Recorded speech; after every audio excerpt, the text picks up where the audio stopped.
Another day of protests and pressure surrounding Iran has passed. Burned buses, destroyed cars, streets resembling a battlefield. Behind these images lie the stories of families trying to find their loved ones amid the chaos of the protests. One of them is the story of Rubina Aminyan, a student who, according to her family, was killed by a bullet fired by Iranian security forces, hitting her in the back of the head at close range. Her death was only the beginning of the tragedy.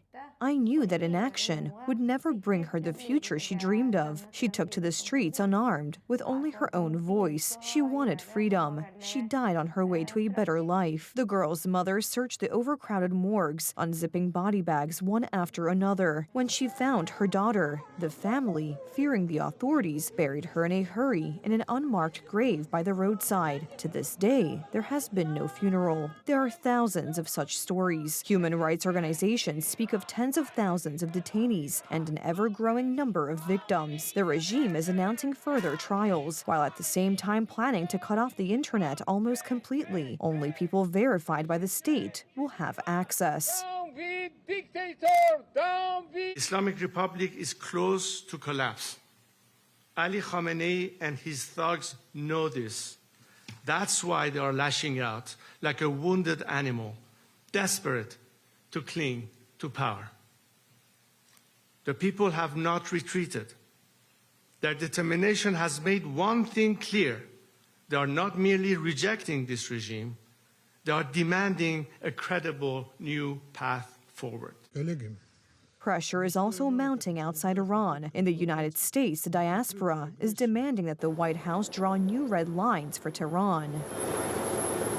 The message here is keep pressure on Iran, and what's really important is, as the vigil tonight is calling for, is all political prisoners need to be free. So President Trump should set that as a new red line to have the Iranian regime release 50,000 protesters, peaceful protesters that were arrested by the regime.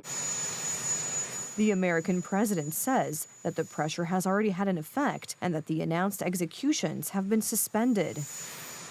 You had yesterday scheduled over 800 hangings. They didn't hang anyone, they canceled the hangings. That had a big impact.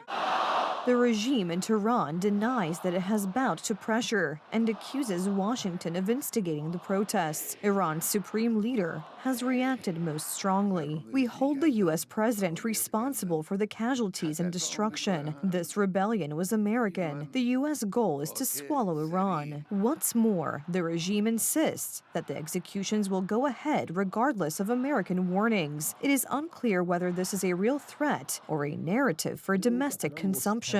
Even if we do exactly the same thing in a few months, it will not have the same effect. If we do it in 2 or 3 months, it will no longer be as effective. The United States maintains that all options remain on the table. More American units are heading to the region, including aircraft carrier strike groups. This is a signal that Washington is ready to act if the regime breaks its promises, especially on executions. The authorities are cracking down on the streets and cutting the country off from the world. The United States is responding by concentrating its forces and warning of a military response. Iran is now faced not with the question of if, but what price it will pay for the authorities' next decisions.